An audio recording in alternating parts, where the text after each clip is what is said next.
like make an enormous one of those. Yeah, we should. Let's let it come back. Oh, okay, we're back. I think we're still waiting on Let's YouTube. wait on YouTube. Always waiting on YouTube. I think it's just the fact that it takes time for it to come back. Maybe. Okay, and we're back. I'm going to talk about one more element of the song. Okay, tell me about another element of the song. The two vocalists, the human element, the more human element. So Breeze Salisbury is the female vocal, and she's spent a lot of time in South Korea and has this really kind of cool sounding, what's the word? Practiced pop vocal, that has these kind of really cool soul jazz elements to it, which I think is really cool. And she kind of picks up the lead line and basically made up on the spot lyrics around these kinds of ideas around nostalgia and things like that. And then the other vocalist, Tommy, who's known by his stage name Pistol Black, came in and did this kind of really cool verse in the middle. And it didn't need to be longer than that. There was all these, other little bits that happened around, and there was a modulation at the end that happens. But, effectively, Breeze line is repeated 3 times in the song, and it works so well and wraps around Tommy's little verse that kind of enhances upon that idea of thinking about yesterday and moving on. Yeah. Mm. And they're the original lyrics, from what I recall, were written on the day. Yeah, I don't think they changed. Nope. And they worked really well. Impressive, considering on some of the other tracks we've worked on, the lyrics have been rewritten 4 or 5 times, completely scrapped over and over again, and yeah, we've done and that we're a few times. times. Dancing around some still of them. dancing. So. Yeah, that's it. That's all I've got to talk about this particular song. Okay, well let's whiz back to the start and switch places. Trading places. And we'll go quicker. Yeah. Because I think we've spent, like an hour or more? Yeah, I know. This happens. So, Simon. Hit me. Why are you starting a band? Why Frights? Oh, God. Well, that's a very, very good question. I know. I wrote it. So, ironically, when Josh answered this question, he said, I was sick of helping other people chase their dreams. I'm going to chase my dreams. And in the shoe on the other foot position, music is not a dream for me. So the irony, of course, is that me being here is actually very much helping Josh chase his dreams. And I thank him for that. But, yeah, well, you're welcome. You're welcome. Josh is a good fellow. Simon's also a good fellow. Oh, Matt's a good fellow as well. Well, it's just wall to wall good fellows. Yeah. I think he outgoods us, though. Oh, Matt's much better than we are as people. Yeah, he outgoods all of us. Yeah, we're like what, like a maybe you're like a 6 out of 10. I might be a 7 out of 10. Yeah, I'm definitely not the nicest. I'm the nastiest for sure out of the 3. Catch him on the wrong day is like a 3 out of 10. Yeah. I'm the bitch of the group. Why? Why? No, don't. Anyway. This is why. Carry on. Matt's like a 10 out of 10. He's the nicest. Yeah, nicest dude ever. Nicest person. And one day you'll get to meet him. He's too nice. That's his problem. He's too nice. He's too nice. He's a 13 out of 10. He's a 13 out of 10 good boy. Yeah. Top fellow.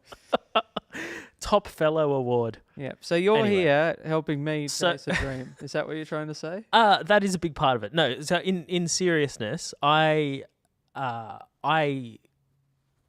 effectively stayed in Wollongong to help out with the business that we were running and can, I guess, continue to run in some respect. And now this is kind of the main reason that I'm even here is the main reason I'm here. It hasn't been something that has necessarily emerged through some kind of long-term planning or whatever. I've definitely fallen into it, but it is compelling to me for other reasons. Like it's compelling to me to be involved in this and to be involved in the start of this, because historically when I've worked on projects in kind of like a marketing context, when I've been involved in the making a project successful, I've often come in quite late in the game. Like something's already running quite well and I'm there to make it run better. I've got my editor hat on rather than my coming in fresh and starting from the beginning hat on, which is incredibly different. And I knew it was going to be a bit different, but it's more different than I knew it was going to be. And this was a challenge in the business part as well. Like I have kind of come to the conclusion that the gap in my knowledge between what it is to come into something that is mostly successful and make it better is larger than I thought it was, and harder to overcome. So being able to build proficiency in that is something that's very appealing to me, and especially because it's something art related means that it's naturally something close to my heart, because I am so interested in what it means to be making cultural artifacts, to use the parlance that we've landed on. Well, and I'll tell you what, like, you using that language has been really compelling for me as well. So, yeah, it's the feeling is mutual, bud. Yeah, I've always also been a massive music nerd, right? So you are. You know more about music than me and Matt do, I think, probably. Well, although you probably can go toe to toe with Matt more than you can go toe to toe with me, because I don't remember anything. The thing is, though, that like when you say more about music, I don't know more about the function of music. No. I know more about music culture. Yeah. So and criticism, right? So being able to speak to a critic, for example, I can speak their language. Or be a critic. Or be a critic. But when I say things like cultural artifact, when I say things like, you know, even just when I first started talking to you about things, and I'd say things like cultural conversation, I could see the wheels turn in your head. Like, these are new words in this configuration that I haven't heard before, and I need to place them together to make them make sense.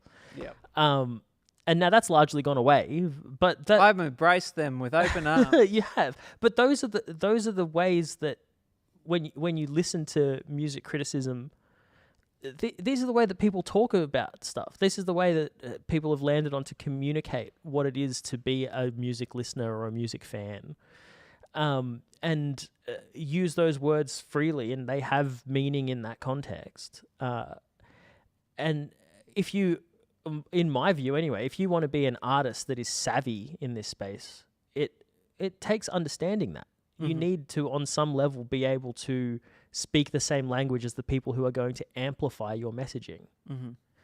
I would argue either that, or you need to be so outside of it that they can't ignore you, and you know, want to understand you and have to create new language to fit around you. I kind of argue that a lot of the modern artists who end up being outside of that language stuff don't last very long unless they're very compelling. Maybe. Yeah, I think that the cult stuff still happens. Let's put it that way. But yeah, I mean, it's difficult. It seems like risky business. It's very difficult in music, I think, more so than other disciplines, to recognize when an artist is playing a game or is just genuinely someone who exists kind of outside the system. Because you have these artists who, let's look at hip hop, for example, as a genre, because I think it's what I'm about to talk about is really prevalent in hip hop, where you have musicians who are very interested in projecting this idea of financial success or this outsized kind of lifestyle that they're living, the fast cars, the lots of overt conspicuous consumption stuff, lots of jewelry, lots of cash, literal cash being shown. Pretend cash sometimes. Well, I mean, it's probably all pretend cash. That's true. But it makes it really hard to kind of understand, like, is that person really, like, do they view the the highest form of what they're doing as to be able to be in, like, I'm at a pool party, I'm at a mansion, I'm throwing cash into a crowd.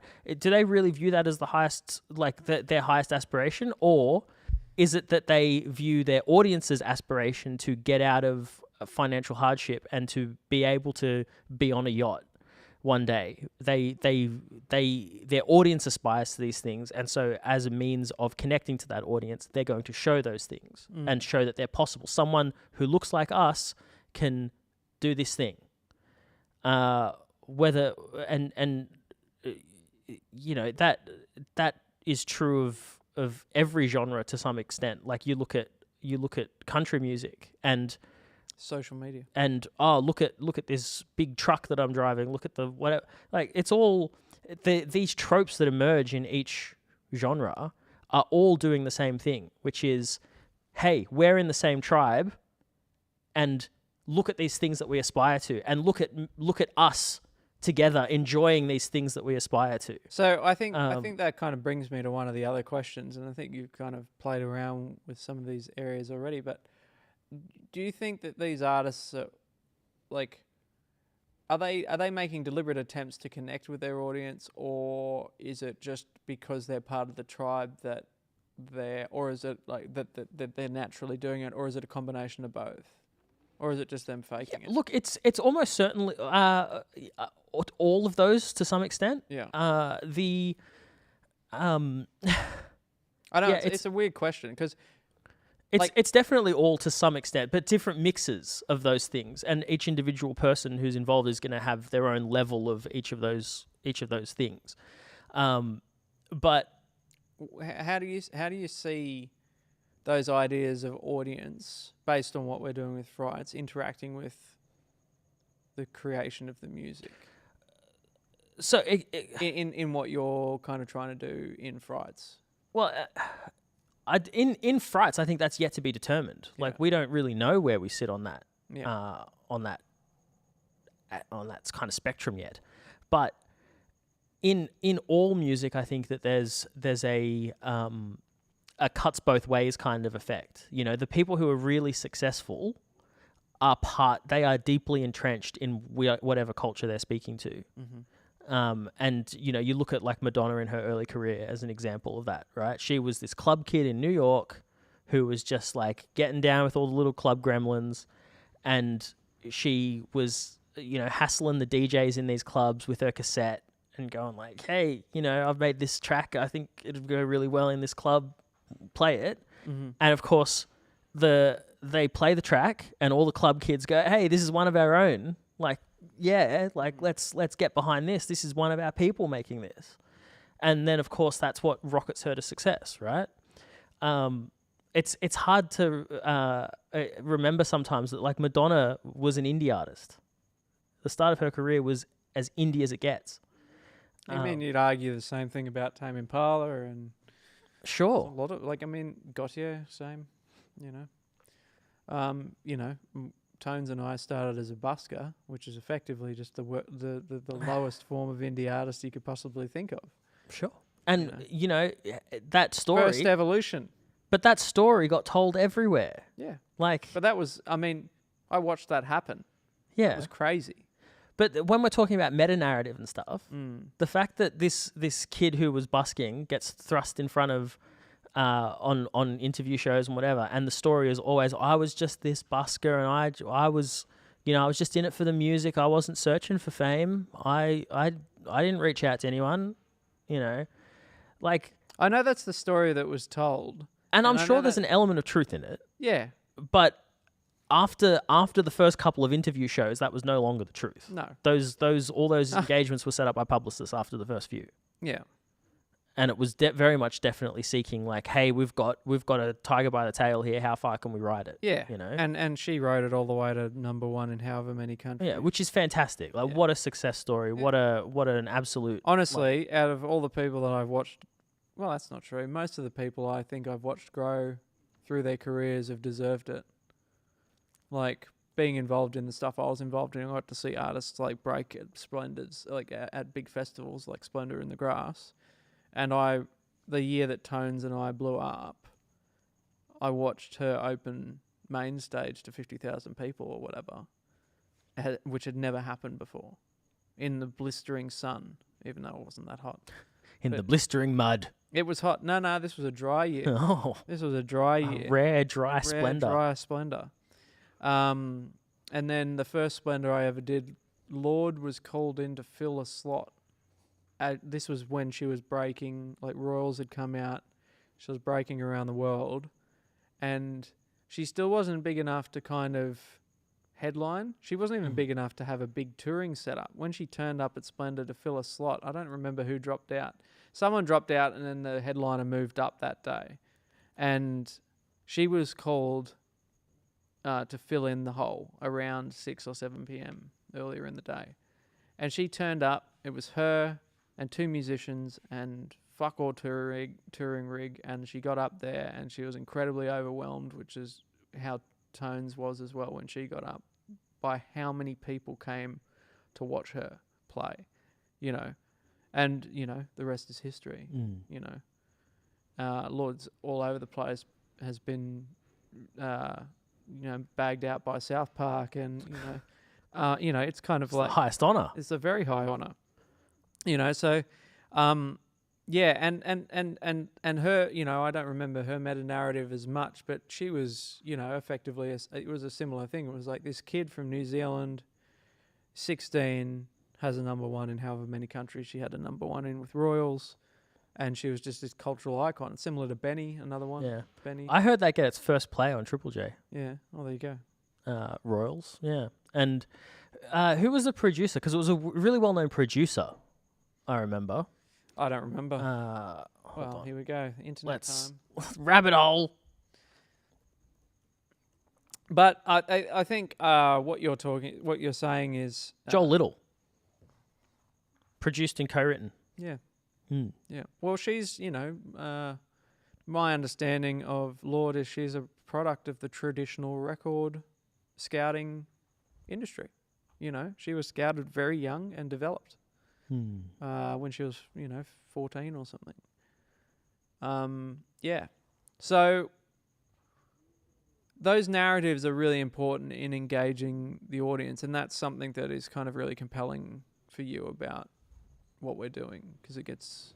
Is that what kind of you're saying around that? It's like that's one of the really compelling parts of this project. That's right. So where the meaning is for me is like why I am hanging out in this band after not having any ambition to be in a band and music making generally not having much personal stock or meaning for me is that being able to create these, like be involved in creating cultural conversations with a team is extremely compelling. When I've done that in the past, it's either been for stuff that's not very artful and has been in a team, or it's been I'm doing something solo and it's got that artfulness to it and is fulfilling for that reason. So whether it's been in my own other artistic pursuits. And even then, you know, there's been a real... I've never spent the time to really clarify in my own head about what the fulfilling part is. So it's been a bit of a wake-up call in some ways doing this, because it's suddenly gone, oh, there's a component that was right there staring me in the face that I should have been considering whenever I've done this stuff in the past, that I just haven't considered because it's just been me. You know, I've never had to justify something to a team or to, you know, or if it succeeds or fails, the only person that it affects is me. So I've been less concerned about it. So to have all those parts in existing together has been extremely exciting, compelling, weird. I've noticed all these blind spots. Suddenly there's been questions asked and I've gone, I should know this. Why don't I know this? You know, so all that stuff has been great. It's been such a learning opportunity, and has, a lot of the time I find myself being the dumbest person in the room, even even when it's just me in the room. I feel the same way. Uh, But I think that's where like the three of us bounce off each other really well. yeah, no, absolutely. We all kind of fill each other's blind spots. Like Mm. Matt's, a really, really great producer, even though he wouldn't say it himself, and in fact says the opposite regularly. I kind of have my feet. Well, you're a really kind of accomplished cultural interactor, even though you've still got blind spots. You've done this a lot in the past in various different ways, and then I kind of have my feet in multiple camps, and kind of fill in some of those blanks. That's how I see myself, but maybe you see me a bit differently. How do you see each person in the outfit that is Frights? Like, what do you see each person's role being? I think it's a really difficult question to answer because I think we all have interests that go beyond what we've done so far, and that will continue to grow and change. Like the fact that I've sat down and tried writing lyrics, for example, means that like what I sort of see my role as is in development. You know, I don't think we're in. Sorry to interrupt, but I don't think we're necessarily in like when I'm saying roles, I guess like if you were to kind of if gun to your head, if you had to say who's doing what would you say? I would say that I am doing. If we think about that diagram, that 6-sided diagram, I am doing media, and what was the other what were the other sides of that diagram? I can't remember. There was media, and then there was. Hang on, bear with me. I'm gonna pull it up. You pull it up. You know, it's funny. I think it's probably in the list here. It's. I think it's still like right here. Still. Yeah, can you pull it up? Yeah. That's Notion, is what that says. Yeah, I know, but. It's still there. How handy! Wow. I don't know why it's still there. Maybe we pulled it in as a picture. Okay, so what have we got? Yeah, we here? did. We've got it as a picture. Media, distribution, general, touring, money, and creative. I would say media and general are probably the two areas that I have been most involved in. Yeah, I would argue strongly that you fit into the creative component as well, but purely because this 6-spoked thing that you're talking about here is a breakdown of what is holistically the requirements of duties of an artist. Yeah, sure. You know. And like to go further into the point that you were speaking about before, we're a 3-person outfit that is effectively trying to engage in all these areas that are on the screen right now. Apart from touring, which we've decided is not what we're doing right now. But, that's, like you fit into different components. So going back of course, I mean, I'm obviously involved in all of them to some extent, but with the creative part, like what I've been involved in has been not in the first blush. It's always been, here's a track that's, 50% complete.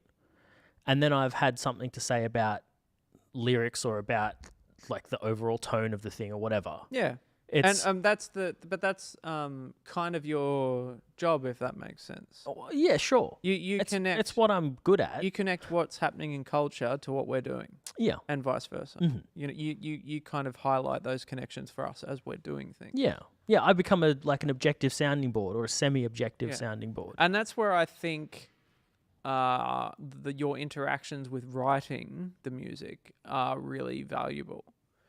Some of the lyrical components that I've found quite compelling have been kind of little bits that you've written. Mm-hmm. That's not to say that other people haven't done that too, but the thing around I've Got Mine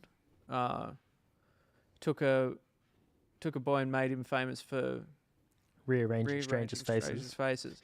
Yeah, this is a song about a fighter, a boxer, or a pugilist.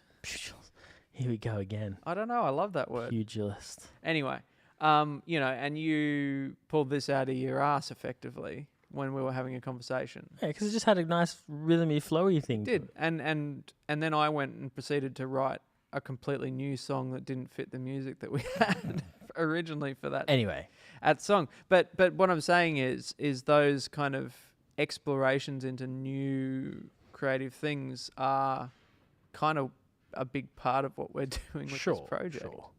And just thinking about that six-sided thing, you know, I see you obviously very heavily in that creative part, but also in the distribution. Like that's all you at this point. Yeah. Managing those relationships and whatever else, as well as the analyticsy money part. The Like- general admin component. Yeah, understanding when royalties land, how they get distributed and all that sort of stuff. Like that's all. Where it all comes from, how do you collect it, all that crap. Yeah, so that's all you as well. Which So- I hate. I hate that. What about Matt? Well, Matt's the other one, isn't he? So he's very heavily in the creative part. Yeah. I see that as basically 50-50 between you two, and my involvement is like, you know, 0.5% It's weird in there 'cause somewhere. I'm feeling a lot of holes in this thing now that we're talking about it on this That's level. why we're doing it. Yeah. That's As why in we're like chatting. on that particular 6-spoke system. Mm-hmm. Well, where's the holes? Show me bring it back. Well, I don't know if it's holes so much as, let me bring it back. Hold on. Where is it? Up a few. Yeah, that one. It probably fits into general, but an executive producer role, which is how I see myself a lot in some of this stuff. Is that not what I'm talking about a little bit when we're talking about what it is to edit lyrics or to say like? No, I think overall. I think a producer does that, or a director. So what does an executive producer do? Puts people together. That's what you do? Yeah, but it's different. I don't know. It doesn't really fit into creative. It probably fits into general. I think it does fit into creative because part of what I've got listed there Collaborators. is collaborators. Okay. Like it's like studio craft. And I think Matt does that too, but like he takes the people that I kind of present him, and then he draws the best side of them out, which he certainly got the patience for, being the 13 out of 10 nice guy that he is. Such a nice guy. He's able to kind of draw out people's essence in a really great way. And look, like if we're talking about like that, like I think there were things that I can't remember what the other thing was. I don't think we do have holes. Don't you think we have holes? Okay. No, I don't think we do. Maybe in the like extended version of that, where you've got the much larger thing. We don't need to pull it up if you don't want to. Let's not do that. I think we've got holes in relation to that. But in the kind of deliberately janky DIY thing that we're doing, I think we've got it pretty well covered. Yeah. Okay. We may not have perfect coverage. There may be areas that are like weaker than others, but I don't think we've got any areas that are completely uncovered. Well, like, let me kind of come back to this interviewee thing that we're doing. Yes, please do. On to these points that we've been talking about, like, do you feel like you are becoming more musical as we kind of work further into the project? No. Okay. Do you feel like you understand music more, or do you feel like you understand you the more you know, the less you know? Do you feel like you're falling more into that area? Because yeah, I don't know that I am understanding. I'm probably understanding more about what it means to create music. Mm-hmm. I don't think I'm understanding music differently from like a technical perspective necessarily, apart from understanding maybe what some names of some things are. The lingo. The verbage. Garbage. Garbage. The garbage. Verbiage? Jargon. I don't know if it's just verbiage or verbiage. Anyway, not important. But the jargon. The jargon. A linguist would argue that point about it not being important, but there's no linguists here. Anyway. Yeah, but carry on. So the I can't remember what I was talking about. What was the question? Do I feel like Are you feeling like you're understanding music more, or you're understanding how deep music is, or like how hard it is to create music? I'm definitely the understanding more how you know, the less you know. I'm not in the more you know, less you know thing, which is worrying because as we know from the standard like Dunning-Kruger thing, that Maybe you haven't got there yet. maybe I haven't got there yet. That's exactly it. I'm at the stage where I feel like I've got heaps of capability, but I really know sweet FA. But I think your capability, just from my perspective, is that you do, and probably why you feel the way you feel, is that because you have this kind of vision of it as a critic in a way, a critiquing view, more of an objective perspective. You kind of see you see the blind spots that me and Matt. Yeah, which is really Don't. important, and I understand how and why that is important. Yeah. And I take it quite seriously. But maybe that's why you feel the way you feel. Yeah, I feel because I don't feel like I'm necessarily connected or engaged in that process, apart from looking at the calendar and going like, really, that's 2 weeks away. We're still 2 weeks out from doing that thing. Really, that's kind of the limit of my engagement of it, is constantly feeling like that. Yeah, And I being feel like wow, that this actually takes so long. This takes ages. The thing is that like with Waiting Line, the next track, we still haven't spent collectively that much fucking time on it. No, but it's that we're gets spread quite out. thin. Yeah. So Well, we're don't doing get a lot. Yeah, There's a lot of crap on that 6-spoked thing that we've got to deal with. there is, and we've all kind of agreed like, yes, that's important. We can see how it all fits together, and it means that doing stuff like we've probably spent more time streaming between then and now than we've actually worked on the song. I don't think that's true. I think we probably if it's at par, I'd be surprised. Okay. Between the amount of streaming we've done and the amount of music writing and proficiency stuff we've been doing as well, with music specifically, I think it wouldn't be any worse than 50-50. Anyway, well, that's good to know. Yeah. Well, so let's continue. I've kind Keep of interviewing. we've basically covered a lot of the questions that I've written down around that.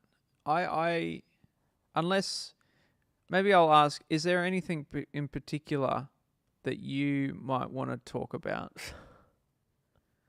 That is the weakest interview question I've ever heard. Okay, sorry. Based on what we were talking about, is there anything you'd like to use to tie this up? No. I want to go to bed. Yeah, okay. It's too late. We've been streaming for a while. So I think let me kind of do a little. I'd like to reflect a little bit. Okay, let's reflect. I think we kind of talked about chasing dreams. I think we kind of talked about leaving our corporate jobs. I think we talked a lot about doing something fulfilling, and I think we talked about a lot of stuff that isn't on this key narrative thing that we were trying to talk about. We really should have tied it a lot more closely to the song. Yeah, I think is what we could have done in a lot of this. Yeah. Because ultimately those 3 ideas are what the song is about. Yeah. Maybe we need to do this again in a couple of weeks. Maybe we do. Maybe we need to keep practicing. Maybe practice makes you better at stuff. Funny that. You reckon? Yeah. Maybe. I think this was also just a bit of a therapy session for the Lie down on the couch. Tell me about your childhood. And if nothing else, there is about 100 shorts in that. Oh, there's a few. Yeah. I was clocking a few of them. Oh, I know you were. So it does serve a purpose, but I think we did a terrible job at communicating the ideas around the song. Yeah. Which is in itself a good outcome because we've identified more of those blind spots. It's hard. I must say it's hard because we've got one of the things that I noticed in that conversation is that we were talking about broad things, vision things, not micro meta-narrative elements. Which is what we need to do. Yeah. Yeah. Yeah, we do. Yeah, we were in the weeds. We were way off in the weeds. Whew. Look at that. We didn't even need anyone to tell us that we did bad. But the thing to take away from it is that we did it. Yeah. And we've identified what we can do better next time. And that's a massive victory. And it's better to have that here than blowing a shot on a radio program or a magazine interview where they come away from it going, well, That was a waste I'm of no time. clearer. They were talking about some real esoteric stuff. I'm no clearer about why I should actually care about this song. So, better to have your... Let us tie it up like this. Go on. I might try and answer this. You suck. I suck too. No. Like, what is the song about? I don't know. That's how I started this whole friggin' thing. That's why it was coming. That's why it was making a full circle. Okay. See, I was being literary. What is the song about? What's the song about? The song is about what it means to give up good things to chase even better things. Wow. That's good. Yeah. I like that. The grass is always greener on the other side, and sometimes it actually is. That doesn't make any sense. Anyway, the song is about three things. About chasing dreams. Yes. It's about leaving our corporate jobs, though in a very abstract sense. Yeah, I don't know if the corporate jobs fits into the meta narrative of this No, particular it doesn't. song. Well, I mean, it fits into Chasing the meta dreams, narrative. it It doesn't does. fit into the explicit narrative. Yeah, okay. It fits into That's a nice distinction. Distinction. It's late at night. It is late at night. It's too late. Yeah. This is. Oh, hang on. We've got a comment. No, it's ads. Oh, it's an ad. You want to have a partnership and make at least $1,000 a week. Boo ad. Yeah. Anyway, carry on. Anyway. For me, the song is about. It's about it definitely has a more kind of happy, sad. What's the word? Nostalgic. No, not so much nostalgic. The other one. What's the happy? Bittersweet. Bittersweet. It has a bittersweet kind of edge to it. And that's all I've got. I'm out of words for today. It's bittersweet. It's a bittersweet little dark chocolate piece of... Yeah. It tastes good. But then it's a little bit... It's a little bit sad. It's a little sad. It's a little bit sad. Yeah. All right. That's enough. We're gibbering at this point. We are. And anyway. And it's been a long one. And it's been fun. Silence brand. All right. So I'm just deleting that comment. You should do that. All right. I don't know why I can't delete it anyway. We're gonna call it there because we've achieved what we wanted to, and we've tripped over ourselves enough for the evening. We're gonna call it, and we're gonna see you next time. We're Frights, a band that is working to build a sustainable artistic career, and talking about how we're doing it along the way. And you get to watch all of our mistakes as they unfold. Every single one of them. And if you feel like pointing them out to us, if we can't see them ourselves, we'd love you to kind of let us know. And you can let us know on all the platforms, on the Instagrams, on the TikToks, on the YouTubes, on everything. We're streaming regularly, so make sure you subscribe. We also have a Discord server for those who really want to get involved. We've had a few conversations on there with awesome fans and awesome fans and people who have stumbled across us so far. And we'd love to have a conversation with you. So jump on there. We're pretty active. Yeah. If you are watching us on any of those platforms, remember to hit all the buttons. Hit all of them. Yes. See what happens. Yep. Very important. I'm Josh. This is Simon, the ever ethereal Matt in this general vicinity. His spirit is with us. He's 13 out of 10. Good guy, nice guy, good boy. Experience. He's a good boy. He's a very good boy. Effervescence. No, that's not the right word. Evanescence. That's a band from the 2000s. Great band. I loved that band. His spirit is with us always. He's like the Force. Oh God. We're getting all Jesus-y. Yeah, no. Let's not do that. steer away from that, please. All right. See you next time. Bye. I'm going to bed. Oh no, wrong mouse.